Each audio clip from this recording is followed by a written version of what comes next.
কবিরা গুনাহের মধ্যে অন্যতম হচ্ছে আল্লাহর সাথে শিরিক করা। যে ব্যক্তি আল্লাহর সাথে শিরিক করা অবস্থায় মৃত্যুবরণ করল, সে যেন জাহান্নামকে আবশ্যক করে নিল।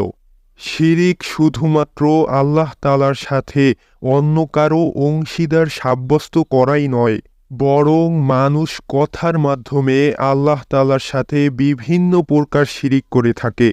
তাই রাসূলুল্লাহ সাল্লাল্লাহু আলাইহি ওয়াসাল্লাম হযরত আবু বকর সিদ্দিক রাদিয়াল্লাহু তাআলা আনহুকে বলেন, হে আবু বকর, তুমি সকাল এবং সন্ধ্যায় এই দোয়াটি পাঠ করো, তাহলে তুমি সর্বপ্রকার শিরিক থেকে হেফাজতে থাকবে।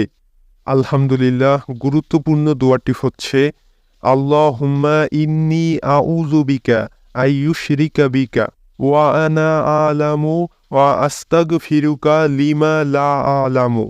অর্থ, হে আল্লাহ, নিশ্চয়ই আমি তোমার সাথে জেনে শুনে শরিক করা থেকে পানাহ চাচ্ছি, আর যে বিষয়ে আমি জানি না তা থেকে তোমার কাছে ক্ষমা প্রার্থনা করছি।